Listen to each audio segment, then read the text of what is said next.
Bonjour à tous et bienvenue pour ce Focus Live qui va donc parcourir le focus ressources pour une vie à domicile et le soutien à domicile pour les personnes de 60 ans et plus.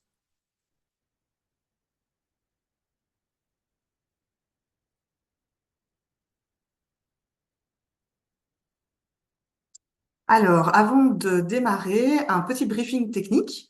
Donc, vos micros sont automatiquement coupés. Vous pouvez néanmoins partager toutes les questions que vous souhaitez poser dans le petit logo ici Q&R que vous avez soit en bas, soit en haut de votre écran. Donc n'hésitez pas, pendant toute la durée du focus, on répondra à ces questions dans la seconde partie. Et vous pouvez également choisir votre langue. Nous avons la chance d'avoir notre interprète Sibylle qui est en direct et qui donc traduit en français-néerlandais cette présentation. Donc n'hésitez pas à sélectionner le petit canal via interprétation pour pouvoir avoir accès à cette traduction. Alors, les focus, donc, ce sont des brochures qui s'inscrivent dans nos objectifs stratégiques, notamment sur la lisibilité du système. On sait qu'il y a énormément de ressources qui existent à Bruxelles, mais que ces ressources sont souvent floues, pas connues, ou en tout cas difficiles à visibiliser. Donc, l'idée de ces focus, c'est de pouvoir montrer toute l'offre, les dispositifs, les services qui existent, les remboursements auxquels les bénéficiaires pourraient avoir accès. Et il se décline sous deux formats. Donc, il y a un format brochure et répertoire. Donc, le répertoire permet d'avoir les données de saisie des téléphones, les mails, des structures qui peuvent être contactées en lien avec le contenu des brochures. Et vous avez effectivement la formule webinaire que nous avons aujourd'hui, sachant que la brochure existe en format papier, mais également en format numérique sur notre site. Donc, vous allez sur brussano.brussels. Vous allez sur publication et puis ensuite vous avez focus ou répertoire et vous pouvez télécharger le focus que vous souhaitez. Alors, comme vous le voyez, nous avons plusieurs focus avec des thématiques très différentes. Il y a notamment sur l'accessibilité financière aux soins lorsque le bénéficiaire est dans l'assurance maladie obligatoire ou en dehors, le diabète, aussi sur la périnatalité, la santé mentale et également tout ce qui est soins palliatifs et fin de vie. Donc, tous ces brochures sont disponibles sur notre site. N'hésitez pas à aller les consulter également et ils ont chacun un webinaire une fois par an. Alors aujourd'hui, on vous présente deux focus. Pourquoi deux focus? Parce que le soutien à domicile pour les personnes de 60 ans et plus parle du projet Protocole 3 qui est financé par l'INAMI pour un public bien spécifique, alors que le ressources pour une vie à domicile a une volonté d'être beaucoup plus transversale et d'aborder de manière beaucoup plus globale cette vie à domicile et les ressources qui peuvent être mobilisées. Et il y aura donc une séance de questions-réponses juste après cette présentation avec nos invités. Donc, nous avons la chance de pouvoir partager cette présentation avec Béatrice Thébène, qui est ergothérapeute, notamment au sein du protocole 3, mais qui fait bien d'autres choses. Nous avons également Sally Vandenberg, qui est chargée de projet chez Bratsu Bratsu, et Lucille Lator, qui est coordinatrice d'aide et de soins à domicile chez CSD Soins chez Soi. Alors, le focus soutien à domicile pour les personnes de 60 ans et plus, donc regroupe les informations qui concernent ce projet qui est financé par l'INAMI pour les personnes de 60 ans et plus qui souhaitent rester à domicile malgré une perte d'autonomie ou qui ont été confrontées à un événement marquant qui peuvent mettre en péril ce maintien à domicile. Donc l'idée, c'est de financer trois prestations qui sont complètement gratuites pour le bénéficiaire. Néanmoins, le bénéficiaire doit être en ordre d'assurabilité. Et donc, il y a la prestation d'ergothérapeute, le soutien psychologique et il y a également le case manager. Le case manager, c'est donc un professionnel qui intervient dans une situation qui rencontre de multiples difficultés avec une complexité cumulée. On peut par exemple penser à un bénéficiaire qui vit dans un logement insalubre, qui a perdu son emploi et qui n'a pas fait de recours au droit, qui du coup n'a plus été se faire soigner et qui donc cumule par exemple des dettes. Donc un case manager, c'est donc le professionnel qui va pouvoir essayer de réanalyser globalement la situation et en lien avec les objectifs de vie et les souhaits du bénéficiaire, pouvoir refaire un plan d'accompagnement pour remobiliser le réseau ou trouver d'autres personnes qui pourraient répondre à ses besoins. Ce projet finance 61 heures de prestations au total. Donc, les professionnels se partagent ce pot commun de 61 heures en fonction des besoins du bénéficiaire, donc sur base de l'analyse de sa situation. Alors, pour déclencher ce protocole 3, vous avez plusieurs portes d'entrée. Soit vous constatez que la personne rentre dans les critères, sachant qu'il y a une possibilité d'exception pour les moins de 60 ans également, mais qui est assez contraignante dans le cadre de la convention, donc c'est une analyse au cas par cas. Mais en tout cas, si votre bénéficiaire a 60 ans et plus, il vit à son domicile à Bruxelles, il est à risque de perte d'autonomie ou il a déjà une perte d'autonomie, il peut potentiellement rentrer dans le protocole 3. Les professionnels du protocole 3 vérifient si les conditions d'inclusion sont bien justes. Donc, vous pouvez, pour cela, soit contacter le helpdesk de votre bassin, soit vous allez sur le site de Brusano. Donc, comme je vous disais, dans publication, vous allez dans le répertoire soutien à domicile 60 ans et plus. Et là, vous avez la reprise de tous les prestataires qui ont signé la convention protocole 3 avec leur numéro de téléphone et les couvertures, les communes qu'ils couvrent.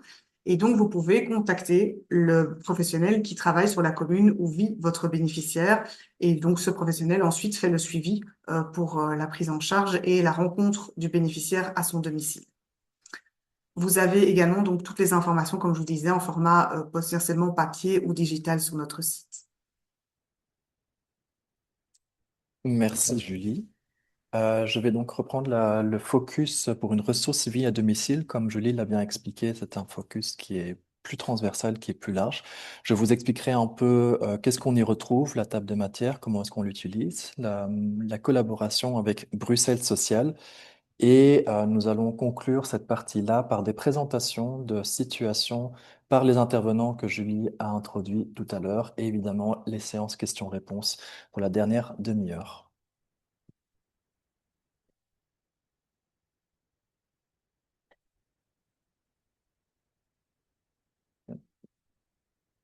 Ouais, donc pour la table des matières. Ce que vous voyez ici, donc c'est la table des matières que vous retrouvez au tout début du focus. Reprennent notamment les grandes catégories. Donc elles brassent quand même beaucoup de situations et de thématiques différentes qui sont directement en lien avec la vie à domicile. Vous retrouvez notamment la catégorie des soins, le social, l'aide à la vie quotidienne, les coordinations d'aide aux soins, l'alimentation, l'aide, les aidants proches, le logement, la sécurité, le transport et la mobilité, l'occupationnel et l'animation entre aides, accompagnement dans le domaine numérique, prise en charge d'enfants, de parents en perte d'autonomie, et également des projets plus spécifiques. Ces catégories-là, nous ne les avons pas inventées, nous avons repris les catégories notamment de Bruxelles Social, mais je reviendrai là-dessus plus tard. Chaque catégorie a une courte explication, quand même pour bien être sûr pour être certain de savoir de quoi on parle. Et chaque catégorie a également des sous-catégories qui permettent de rentrer vraiment en profondeur dans ces thématiques-là. Donc, par exemple, il y a des catégories qui sont plutôt connues, en tout cas plus classiques. Par exemple, vous trouvez des aides familiales, les aides ménagères, comment installer la télésurveillance à la maison. Mais il y a également des sous-catégories qui sont encore un peu moins connus par le terrain, comme par exemple les services de domotique qui permettent, qui fournissent des techniques d'automatisation du logement, des projets intergénérationnels et également notamment le chapitre aidants proches.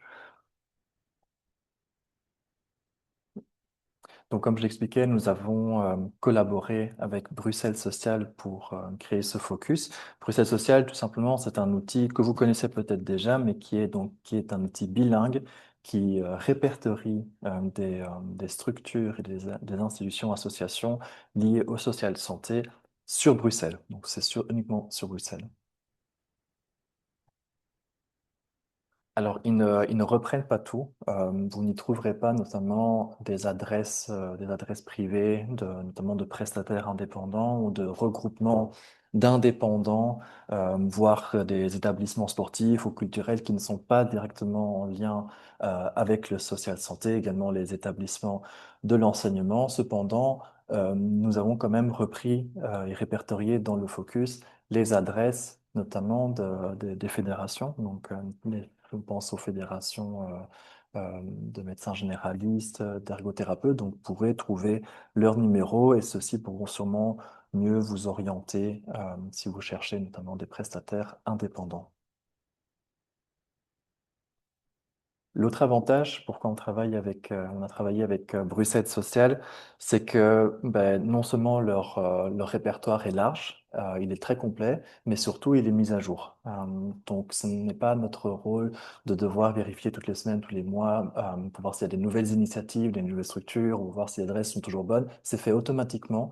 Donc il y a quand même l'avantage que quand vous allez voir des catégories, vous tombez normalement sur des coordonnées qui sont à jour. Bruxelles Social propose également des formations pour l'utilisation de leur outil, qui est quand même très complet et ils peuvent voilà, vous présenter un peu comment créer votre propre profil, comment appliquer vos filtres qui concernent votre profession, votre zone. Donc il suffit vraiment juste de les contacter, ils prennent un moment pour vous rencontrer vous, rencontrer votre équipe pour vous former sur ces outils. À noter que Bruxelles Social, pour l'instant, ils sont en train de faire une mise à jour énorme de leur site. Donc, il est fort probable que dans les mois à venir, le site ne ressemblera plus à ce qu'il ressemble aujourd'hui. Mais la volonté de cette refonte, de cette mise à jour, c'est vraiment de faire en sorte qu'il soit encore plus accessible et plus facilement utilisable par les professionnels, du terrain. Alors, comment utiliser le focus? Il y a plusieurs manières. Julie l'avait un peu expliqué déjà au début. Il y a via les QR codes. Donc, dans la version papier ou la version en ligne, vous verrez des QR codes. Si vous êtes sur la version papier, vous devez le scanner. Donc, une fois que vous scannez le QR code, il vous donnera directement accès à Bruxelles Social de la catégorie concernée. Si vous êtes en ligne, vous pouvez juste cliquer sur le QR code. De nouveau, ça vous transférera de votre navigateur sur le site de Bruxelles Social. Si maintenant l'utilisation du QR code n'est pas possible, à la fin du focus, nous avons également répertorié tous les liens URL euh, voilà, pour ne pas devoir utiliser des QR codes. Donc tous les liens URL vous mènent également vers Bruxelles Social si c'est plus facile d'utilisation. Enfin, nous avons beaucoup travaillé à rajouter euh, d'autres éléments qui concernent quand même d'autres aspects pour une vie à domicile. Donc, vous trouverez notamment des adresses, des solutions liées à la violence vécue au domicile, euh, qui sont malheureusement des choses qui peuvent être vécues par vous-même ou par des collègues qui peuvent soit observer ou soit se douter de violences qui se passent à domicile. Nous avons répertorié donc notamment des adresses et des numéros de téléphone qui sont vraiment spécialisés dans le sujet et également des adresses qui peuvent proposer des interventions pour vous, pour vos équipes afin que vous puissiez un peu déposer ce que vous vivez et travailler cette question précise. On a également une partie sur le volontariat, qui est quelque chose de plus en plus réfléchi, de plus en plus présent dans la vie de tous les jours, dans les suivis à domicile. Et donc, dans cette partie-là, vous retrouverez notamment où vous tournez si vous avez, par exemple, un bénéficiaire qui voudrait effectuer du bénévolat, mais aussi, surtout, si vous travaillez avec des bénévoles, mais des pistes, que ce soit des outils pour travailler avec eux ou des pistes de réflexion. Donc ça, n'hésitez pas à regarder. Pour aller plus loin, c'est vraiment à la fin du focus. Et enfin, les lignes d'appel.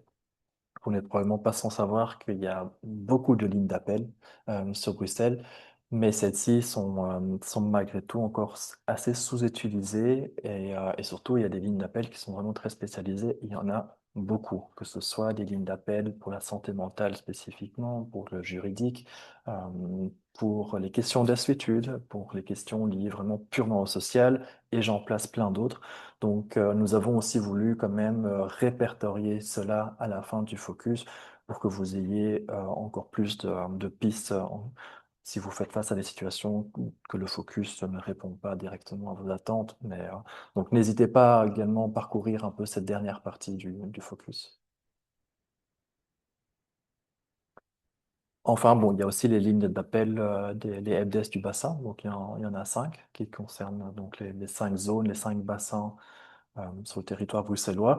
N'hésitez pas également à appeler Céline si vous faites face à des situations, si votre équipe fait face à des situations complexes, que vous avez déjà essayé plusieurs pistes, que voilà, les solutions, vous ne les trouvez pas forcément dans le focus. Nous, on est vraiment là pour essayer d'envisager peut-être des pistes de solutions qui n'ont peut-être pas été envisagées, de vous mettre en lien avec un réseau que vous ne connaissez peut-être un peu moins. Donc, il ne faut surtout pas hésiter à communiquer, à nous le communiquer pour qu'on puisse un peu vous appuyer. Alors, nous ne sommes pas des lignes d'urgence. Il ne faut pas non plus nous contacter si vous faites face à une urgence immédiate. Mais nous, voilà, nous prenons le temps et surtout, nous engageons à vous fournir des pistes de solutions assez rapidement. Donc, nous ne vous laissons pas plusieurs semaines en attente. On essaie de répondre en déant des 48 heures, souvent plus tôt. Euh, voilà, et donc nous pouvons travailler avec vous sur des situations problématiques que vous rencontrez. Voilà, on va bientôt terminer cette partie un peu plus théorique. Comme on l'a expliqué tout à l'heure, on a invité des intervenantes pour venir présenter euh, un peu des situations ou des cas qu'ils vivent, qui sont directement en lien avec le travail à domicile qu'elles font à des niveaux différents. Enfin, c'est des exemples, ce ne sont pas des analyses de cas. Elles n'ont pas beaucoup de temps pour expliquer vraiment en détail et pour débattre ces situations interactivement. Donc, c'est une présentation voilà, courte et succincte. Euh, mais voilà, il faut pas hésiter voilà, à poser après pour les questions-réponses vos questions par rapport à leur mission, par rapport à l'exemple qu'ils ont choisi, si c'est en lien avec la date domicile. Et nous sommes ouverts encore si vous avez des suggestions à faire par rapport à ce focus, nous sommes ouverts à recevoir et à réadapter pour pour la mise à jour, parce que tous les ans, ce focus est retravaillé et remis à jour. Merci beaucoup. Je vais passer la parole à Sally Vandenberg qui travaille pour Bratsu. Sally, c'est à toi. Merci, Christopher. Euh, donc, oui, je travaille pour l'ASBL, bras dessus, bras dessous, qui existe cette année, 10 ans, et qui a comme mission de lutter contre la solitude et de l'isolement des personnes âgées dans le sud de Bruxelles. On travaille sur trois axes. Notre pôle principal, c'est de créer des binômes solidaires entre une personne âgée qui vit seule à la maison et un bénévole plus jeune du quartier qui rend visite une fois par semaine pour faire une petite balade ou pour aider avec une petite course. Après, il y a des personnes âgées qui ne veulent pas avoir euh, un, un binôme, mais qui veulent plutôt sortir et faire des activités. Donc, on a aussi des activités collectives. Par exemple, on organise une soupe toutes les semaines ensemble. Et le troisième axe, c'est que on fait pas mal de référencement vers de services existants et le secteur formel. Pour vous donner un contexte, j'ai ouvert l'antenne de Saint-Gilles il y a presque 2 ans dans le cadre d'un contrat de quartier. Et du coup, à Saint-Gilles, ça va de la gare du Midi, place Bethléem jusqu'au Parvis. Et c'est un quartier assez précaire. Et dans ce cadre, la commune de Saint-Gilles nous a aidé à envoyer une enquête aux personnes qui ont plus de 60 ans pour voir comment ils vont, pour voir s'ils souffrent de la solitude et quelles activités ils voudraient faire. Et dans ce cadre, j'ai rencontré un monsieur, disons Bert, qui a 62 ans et quand je l'ai rencontré, il vivait dans un logement insalubre. Il avait des problèmes de mobilité. Il n'a plus sorti depuis 3 ans et il avait aussi accumulé la dette. Et aujourd'hui, il a du coup une bénévole qui passe une fois par semaine, avec qui il sort, il fait une petite balade, bras dessus, bras dessous. Et j'ai aussi référé vers le CAFA, qui est une structure qui aide avec les médiations des dettes. Et aujourd'hui, il participe au moins 2 fois par semaine à des activités dans le quartier. Et son transport est toujours pris en compte par son cerveau. Donc, un monsieur qui était complètement isolé a maintenant retrouvé un peu, oui, le chemin. Et voilà. Je suis ouvert à vos questions après. Merci. Oui, merci Sally. Avant de passer la parole à l'intervenante suivante, je voulais juste encore préciser que, voilà, ici vous voyez des exemples sur certaines solutions que Sally a pu travailler avec son bénéficiaire. Alors, comment est-ce que ça pourrait se traduire si vous recherchez des besoins via le focus?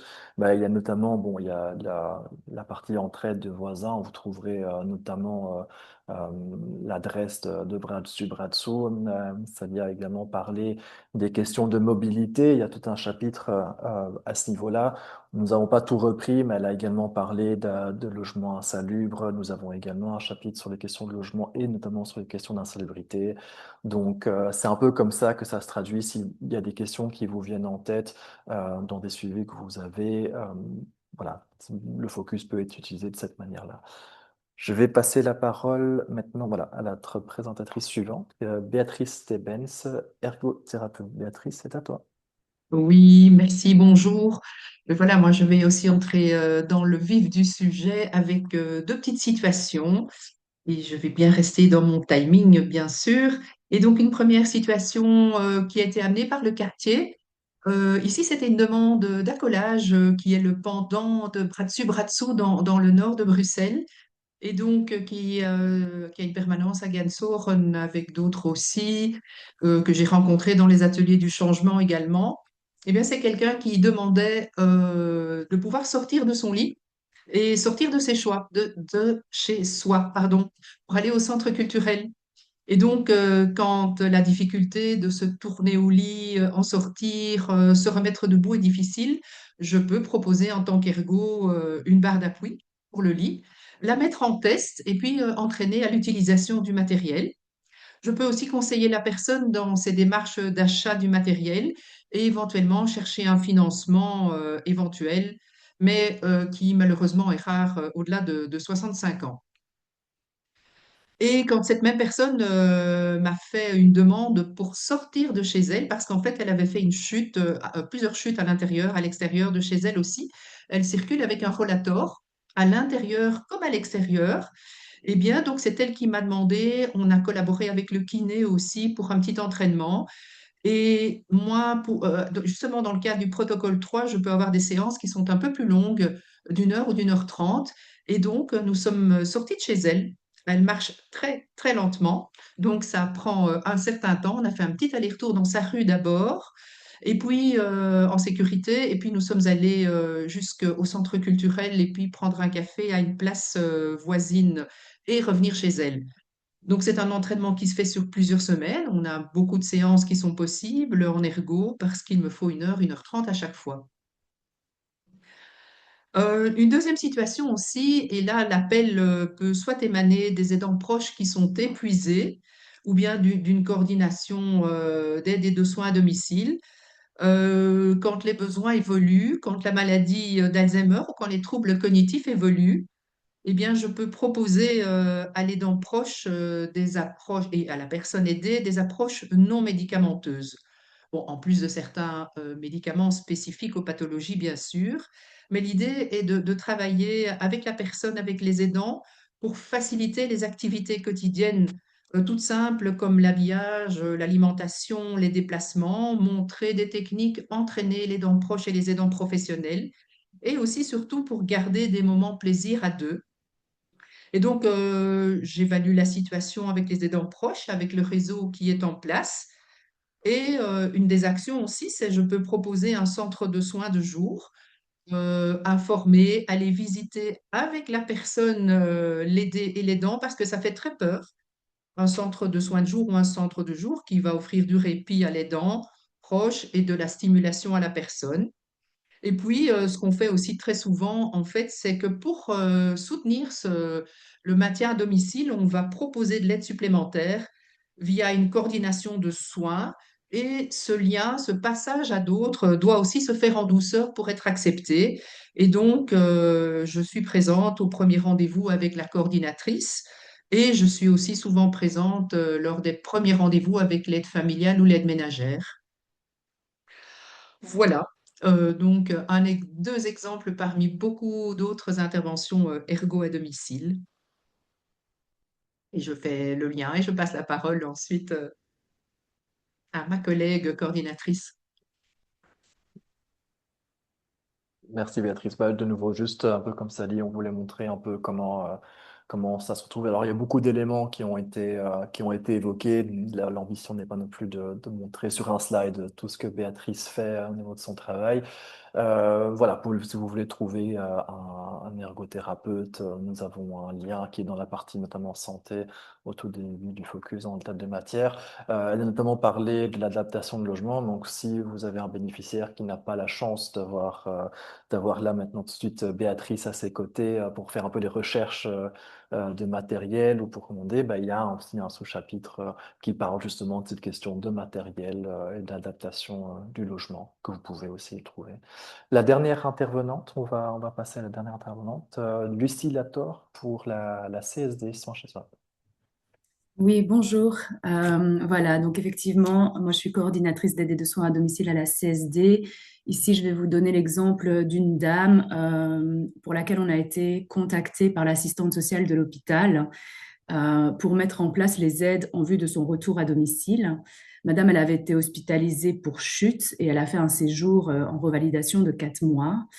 Et donc ici, l'intervention de la coordination, elle arrive dans un contexte de fragilité lié à une situation médico-sociale complexe. Au niveau de son état de santé, madame, elle est fort amaigrie, elle a des troubles de l'équilibre, des troubles de la marche, des troubles de la mémoire. Il y avait aussi beaucoup de tensions au niveau familial parce que madame, elle a 4 enfants. Il y en a 3 d'entre eux qui étaient pour que madame aille en maison de repos, mais ce n'était pas du tout sa volonté. Et la fille qui était présente et qui soutient madame dans ce choix de retour à domicile, elle vit loin, elle vit à Paris et donc elle n'est pas présente pour pouvoir assurer aussi la mise en place de toutes ces aides et le suivi. Madame, elle vit également dans une maison avec des escaliers et donc un contexte environnemental aussi qui est aussi compliqué. Madame, elle souhaite rester à domicile, elle a besoin d'aide, mais elle n'en veut pas trop. Enfin, il y a eu aussi un travail un peu de négociation avec elle, de ce qu'elle pouvait accepter en termes d'aide pour assurer aussi que le retour se passe bien et éviter le risque d'une nouvelle chute, le risque d'une réhospitalisation, le risque d'une institutionnalisation. Du coup, la première rencontre, elle s'est faite à l'hôpital avec l'assistante sociale et madame pour vraiment essayer de bien comprendre et les demandes et les besoins de madame, de ses proches et des professionnels de santé. Et à ce moment-là, de mettre en place un plan de soins, un plan de soutien qui essaye de concorder avec tout ça. Donc, le plan de soins, il comprenait le passage d'une infirmière pour préparer le pilulier, le passage d'aide familiale, d'aide ménagère qu'elle avait déjà antérieurement. Elle avait aussi déjà un télévigilance à domicile, des intervenants kinés, ergothérapeutes pour continuer à travailler par rapport à tout ce contexte aussi de prévention de chute et le passage d'un aide-soignant le soir. Donc, en fait, les passages, ils étaient assurés de sorte qu'il y ait des passages réguliers au cours de la journée, qui couvrent aussi des moments un peu critiques comme les repas pour s'assurer que madame se nourrisse correctement, etc. Donc moi, mon rôle là-dedans, évidemment, c'est la mise en place de ce plan de soins, d'aller chercher un petit peu tous les prestataires qui doivent intervenir auprès de madame, de m'assurer de bien relayer l'information entre chaque intervenant pour que chacun puisse savoir dans quel contexte précis on intervient et les objectifs communs pour s'assurer qu'en fait, il y ait une bonne cohérence dans les soins proposés et une bonne continuité des soins suite à l'hôpital aussi. Et puis, j'ai rencontré de nouveau madame chez elle 3 jours après sa sortie. Il y avait sa fille de Paris qui était présente à ce moment-là. L'idée était de faire un petit peu le point sur les premiers jours à domicile, sur, sur les aides qu'elle avait en place. ce qui a permis d'ajuster un petit peu le plan de soins pour s'adapter au plus près aux besoins de madame et aux contraintes aussi parfois du terrain, des contraintes horaires de chacun.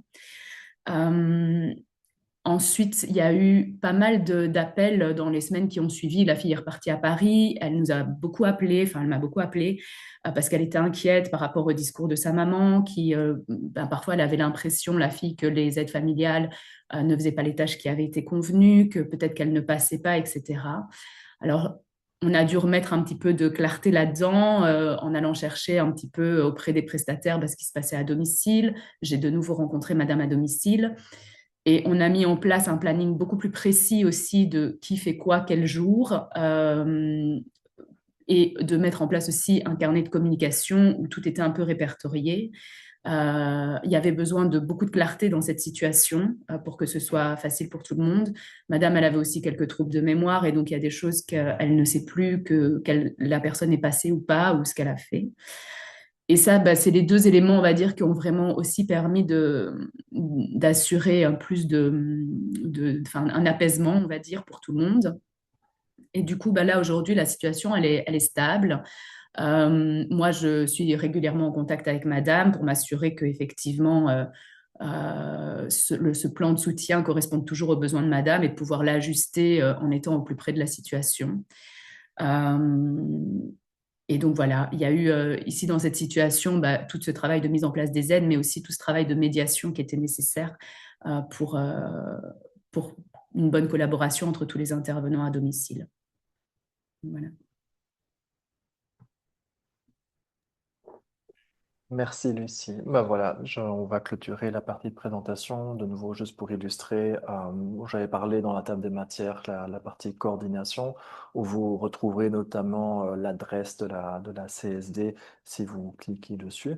L'avantage, pourquoi je n'ai pas mis plus d'éléments, c'est aussi que la coordination de la leçon centralise quand même un bon paquet de services différents en un. Donc voilà.